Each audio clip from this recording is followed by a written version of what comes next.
Baik, Assalamualaikum warahmatullahi wabarakatuh. Pada kesempatan kali ini saya Muhammad Akmal akan menjelaskan makalah saya yang berjudul The Starlight Variant Incorporating Risk Awareness for Dynamic Pursuit Efficient Scenario on Grid Graphs, atau dalam bahasa Indonesia adalah variasi The Starlight yang menggunakan kesadaran risiko untuk skenario kejar-kejaran dinamis pada graf grid. Sebelumnya saya menjelaskan pertama dari latar belakang pemilihan judul ini adalah karena pada suatu skenario kejar-kejaran dalam computer science, uh, path planning merupakan suatu hal yang sangat vital yang dibutuhkan oleh baik kedua agen, yaitu si pelari atau evader dan si pengejar atau pursuer. Si pelari ini harus berhasil kabur dari si pengejar dan mencapai ke suatu titik target tanpa berhasil ditangkap oleh si pengejar. Nah, untuk memenuhi masalah ini sudah berbagai algoritma diterapkan. Namun, di sini saya ingin menawarkan suatu sudut pandang baru di mana uh, kita membuat seorang pelari ini mampu memeriksa risiko bagaimana keadaannya sekarang dengan melihat jaraknya antara dia dengan si pelari. Pengejar. Pertama-tama di sini saya menjelaskan beberapa teori tentang teori graf, dan selanjutnya saya melihat beberapa algoritma yang cukup membantu dalam penelitian ini.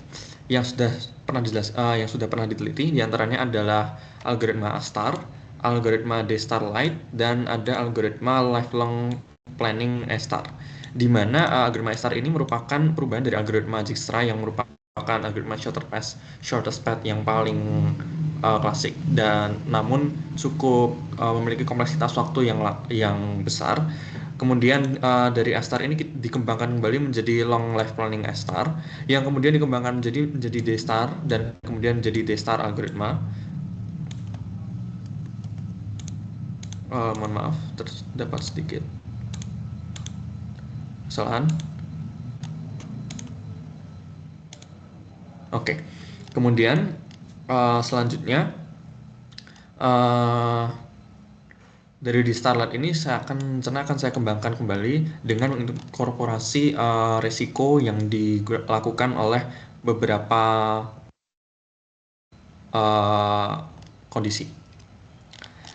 Baik, kemudian beberapa algoritma yang saya tunjukkan di sini adalah algoritma breadth first search yang digunakan untuk mentraverse ke seluruh node pada suatu graf yang terhubung, dan ada algoritma Dijkstra.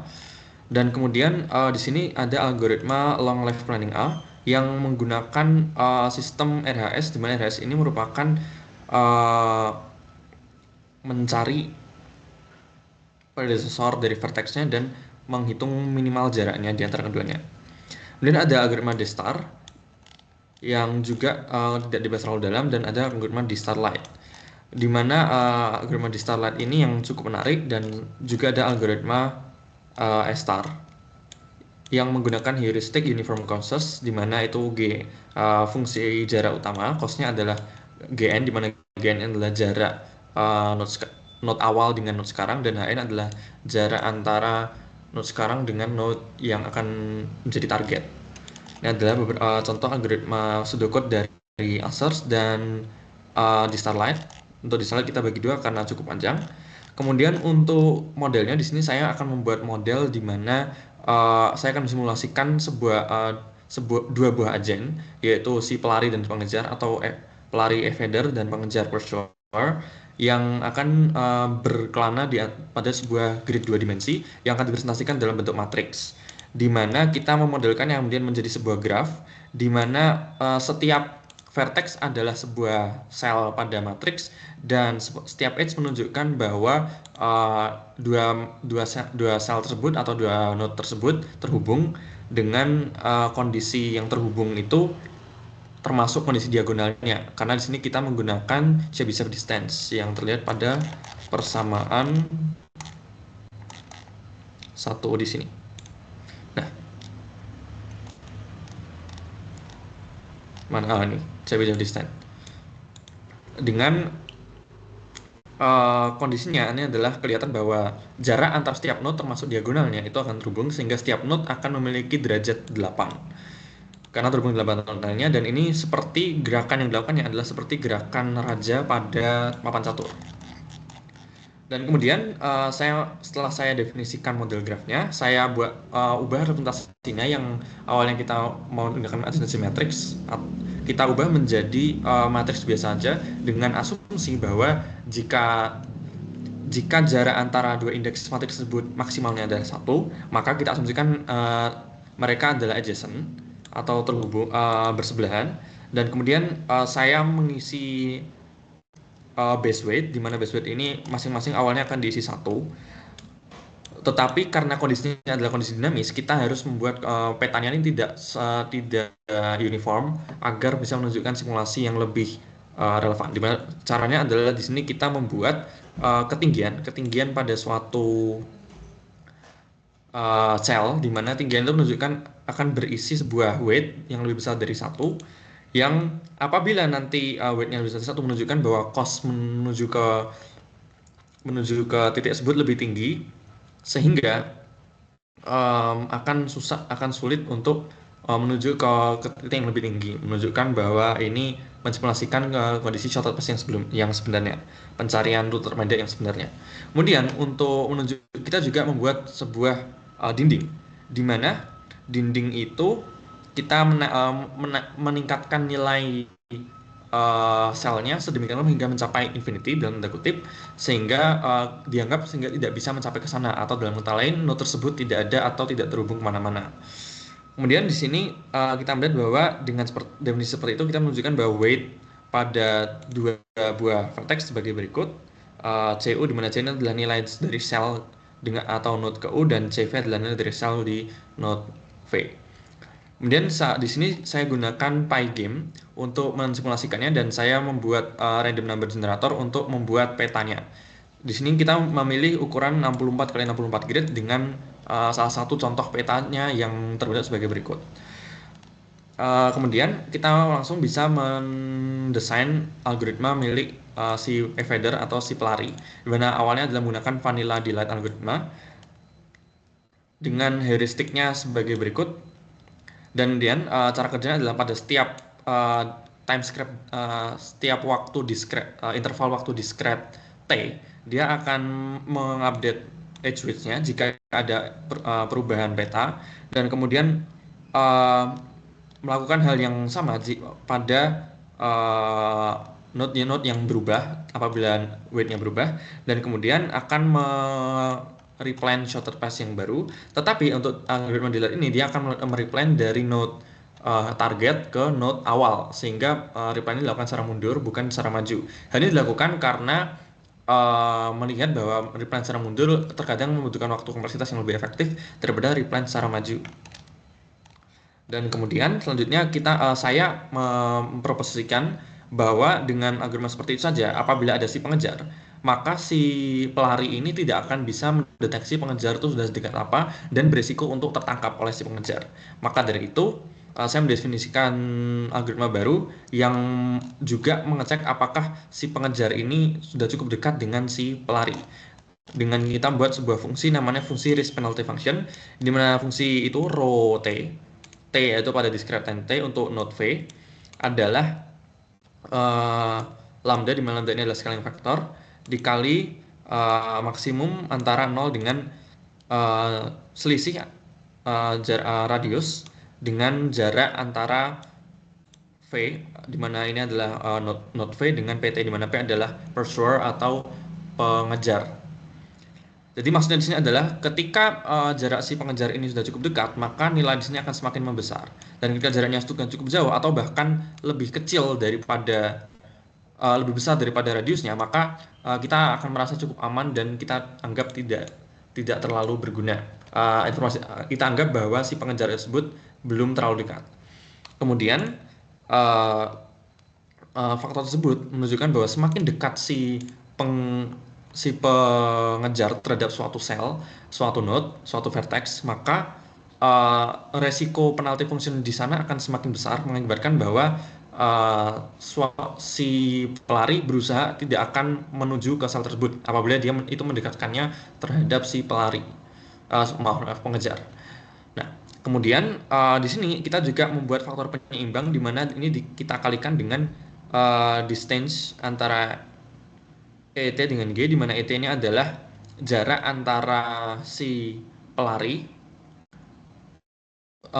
pelari dengan G, yang lagi adalah sel goal, di mana ketika kondisinya sel goalnya ini sudah cukup dekat, maka jaraknya akan semakin kecil, mengakibatkan penalti function yang ada secara keseluruhan akan menurun, mengakibatkan bahwa ketika kondisinya sudah cukup dekat antara si pengejar dengan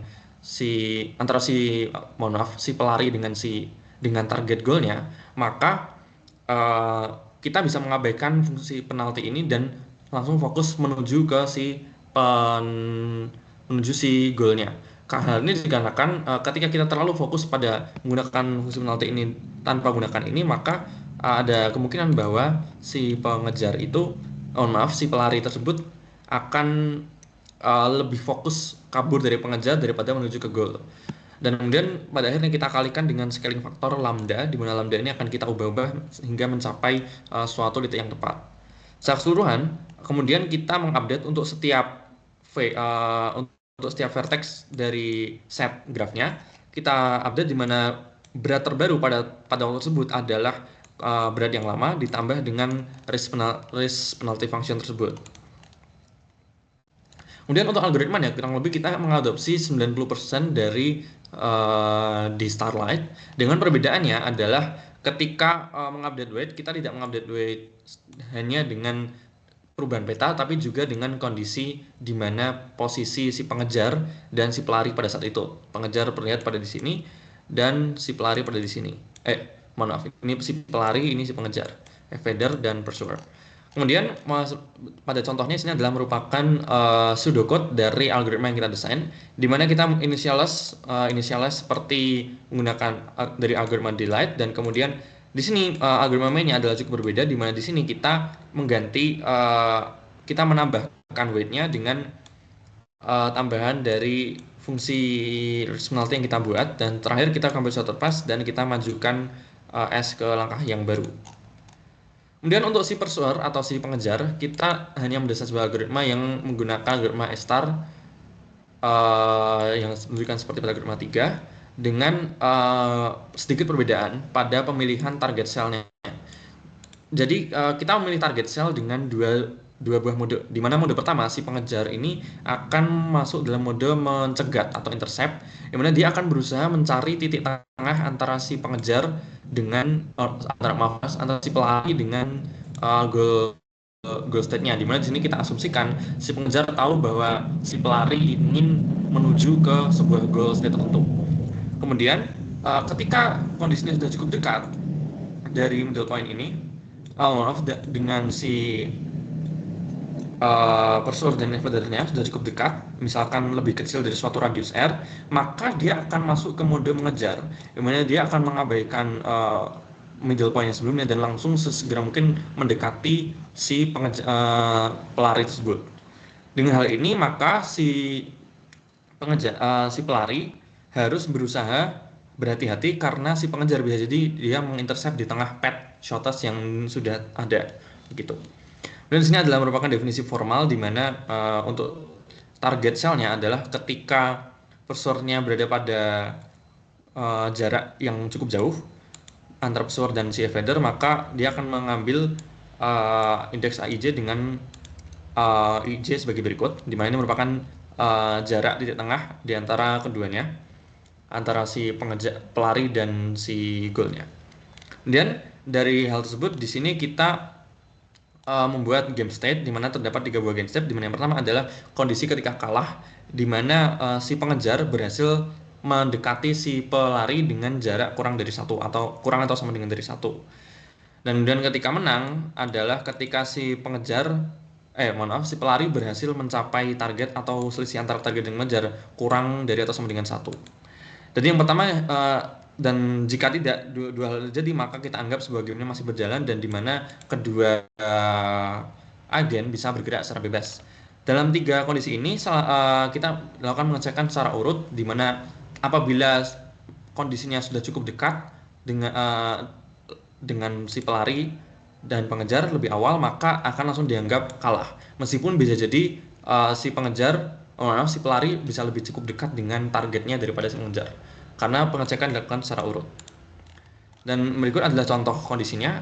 Ini pada grid kita tunjukkan bahwa yang merah adalah pengejar atau evader, pursuer, dan si hijau adalah evader, dan si biru adalah goalnya. Dimana si merah ini ketika sudah mencapai si hijau atau si pengejar mencapai si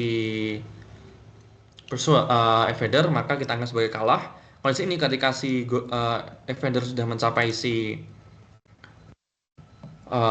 goalnya, maka dianggap menang, dan jika tidak keduanya, maka kita anggap sebagai kondisi game masih berjalan. Kemudian di sini saya melakukan eksperimen dengan simulasi secara asinkronus dengan trading pada Python, mana kita membuat kita isi sebuah map dengan kondisi seperti itu secara random. Dengan mapnya kita fiksasikan dengan ukuran 64 x 64 grid.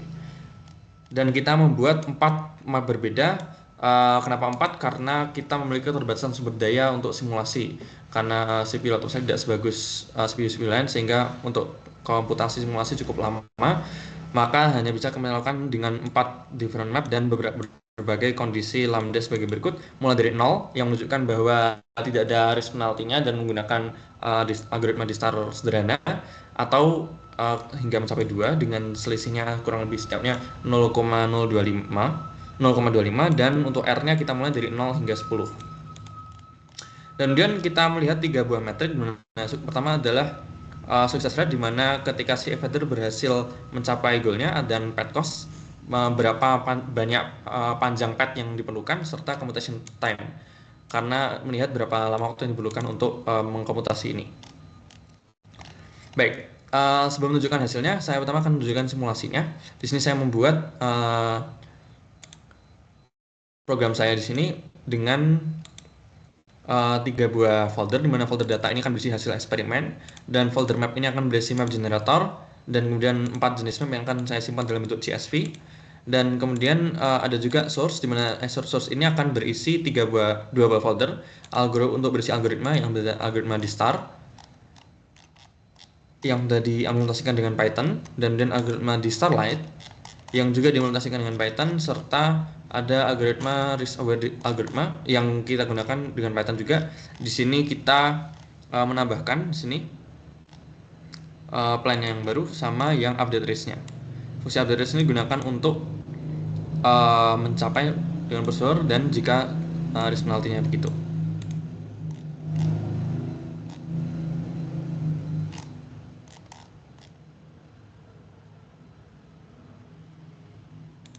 Lanjutkan, kemudian ini adalah eksperimen. Eksperimen nanti adalah untuk menghasilkan hasil eksperimen di sini.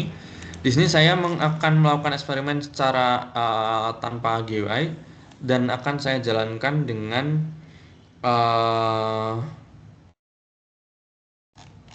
trading, multiprocessing, dan kemudian terakhir ini adalah main, di mana main adalah untuk menjalankan fungsi secara simulasi sederhana. Sebagai contoh, mari kita lihat. Di sini saya memberikan contoh beberapa untuk yang sederhana. Kita lihat dulu contohnya ketika mapnya cukup kecil. Di sini kita ambil 32 kali 32 dengan 5 fps, dan menggunakan radius 0 berarti tidak, dan penalti 0, yaitu kondisi di Starlight algoritma yang klasik. Sebagai berikut, lihat ini adalah contohnya. Nah, ketika kondisi normal ini akan langsung menuju ke shutter pass karena bentuknya diagonal, dan kondisi awalnya selalu ditempatkan di 3 ujung ini, maka pasti akan selalu tertangkap sebagai berikut. Kemudian kita berikan contoh di mana sekarang kita melakukan masukkan load map, misalkan adalah load mapnya load map 1, map 0 saja.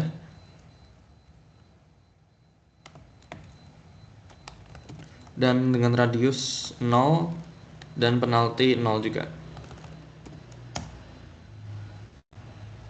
Bisa dilihat sini jejaknya, ini adalah si pelari dan ini adalah pengejar. Pengejar ini kondisi awalnya kelihatan cukup mirip, meskipun dia sudah bisa menghindari beberapa kondisi. Nah, perhatikan bahwa dengan kondisi algoritma delay yang sederhana pun si pengejar berhasil menangkap si pelari. Sehingga hal ini berusaha kita hilangkan dan kita minimalisir dengan contohnya adalah sebagai berikut. Kita misalkan set radiusnya 5 dengan penalti, kita set radius penalti 1,5.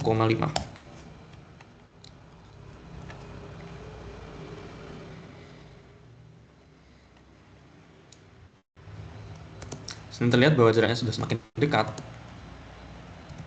Kita penambah simulasinya. Nah, coba lihat sini jaraknya adalah 1, 2, 3, 4. Ketika jaraknya sudah 4, maka kondisi ini sudah di dalam radius. Apa yang akan terjadi? Lihat bahwa si pelari berusaha langsung kabur mundur ke bawah menghindari si pengejar. Dan si pengejar langsung mendekati si pelari. Kita lihat lagi bahwa ini kondisinya sekarang si pelari berhasil kabur dari si pengejar. Nanti kita lanjutkan.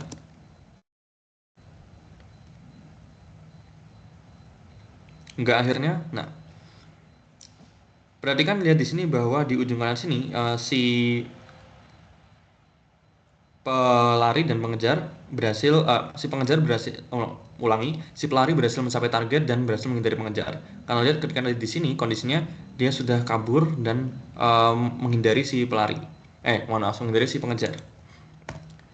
Kemudian kita berikan contoh lain. Di sini kita perbesar radiusnya dan mengganti mapnya dengan radiusnya kali ini 8 dan penaltinya 1.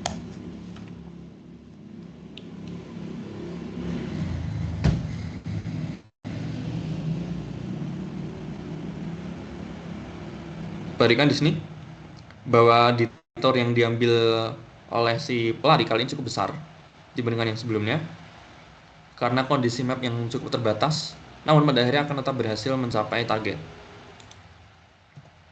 Namun beberapa hal akan jadi menarik ketika tadi kita coba radius 5 dan 8, tapi kita mencoba radius misalkan 9 dengan penalti 1,75 sebagai contoh. Apa yang akan terjadi? Misalkan kita gunakan map 2 sebagai contoh.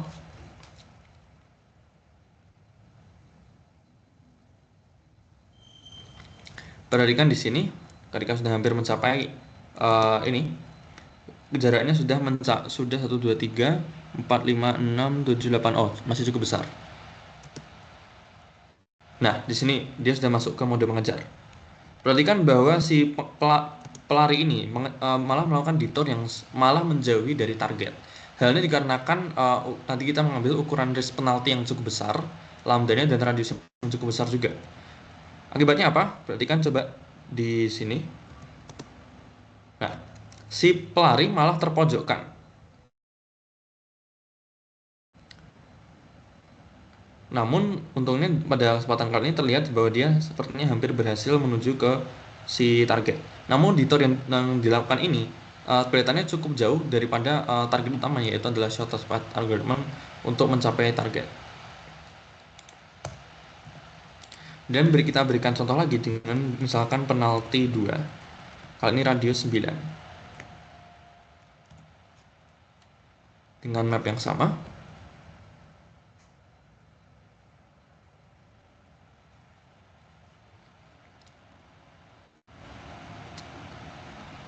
Kita lihat di sini bahwa si algoritma si pengejar kadang tidak cukup baik dan terus-menerus mengikuti jejak si pelari.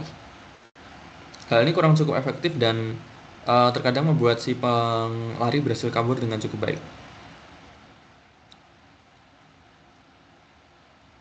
Pada sebagian besar kasus, sini terlihat cukup baik, namun terkadang saya menemukan beberapa kondisi masalah yang cukup menarik, misalkan ketika penalti misalkan 1 di map 0.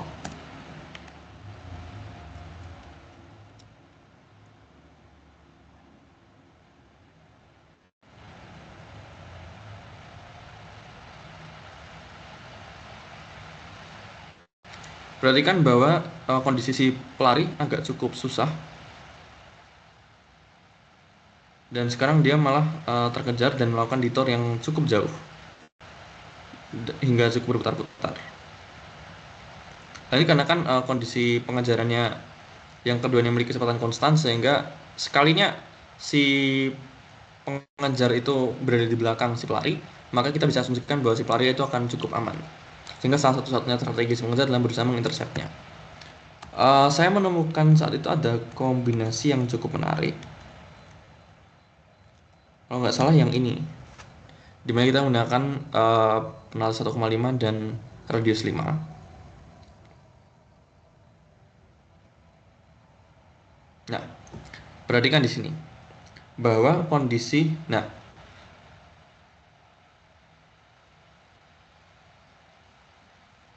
jika kalian perhatikan sekarang, si pelari dan pengejar itu bertindak cukup aneh mulai di sini. Mereka menjaga jarak yang cukup relatif sama, dan kemudian ketika di sini si pelari dan pengejar hanya berputar-putar saja. Hal ini merupakan penemuan yang cukup menarik, dan bagi saya mungkin karena desain algoritma saya juga, ketika si pengejar ini melakukan menggunakan radius yang sama dengan si pelari tadi, radiusnya, maka yang terjadi akan seperti ini, di mana si pelari bergerak duluan dan si pengejar meresponnya. Akibatnya, karena mereka harus selalu menjaga jarak tertentu, si pengejar tidak bisa mendekati si pelari karena dia hanya bergerak berputar-putar seperti ini. Ini cukup menarik, dan hal yang seperti ini mengakibatkan suatu kondisi state limbo yang saya sebut dalam tanda kutip, di mana si pelari ini tidak akan pernah bisa mencapai si titik, dan si pengejar tidak pernah bisa mencapai si pelari.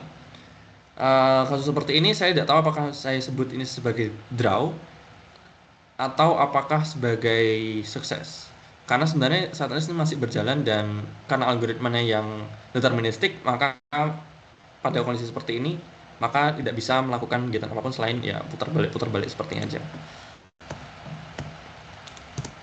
Baik, mungkin seperti itu dari saya. Kemudian untuk hasil secara keseluruhannya bisa dilihat di sini saya melakukan eksperimen dan hasil sebagai berikut. Di sini adalah map yang digunakan. Ini merupakan kombinasi lambda dan R-nya. Kemudian ini adalah merupakan apakah dia dapat atau tidak, dan ini merupakan average plan time-nya. Bisa juga ini ada summary atau ringkasan hasilnya, dan bisa dicek juga kalau tidak salah di sini. Kita lihat hasilnya sebagai berikut.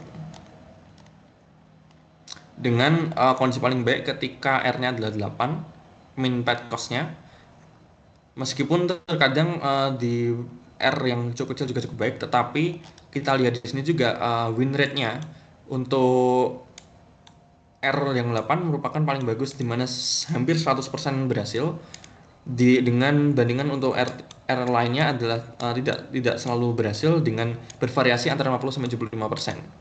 Dengan perhatikan bahwa ketika lambdanya 0 atau algoritma di star biasa, win rate-nya tidak akan pernah mencapai 100%, dan maksimum hanya sekitar 75% saja. Dan kemudian ketika radiusnya 0 juga, ini stagnan 25%. Perhatikan juga bahwa beberapa kasus win rate-nya malah menurun.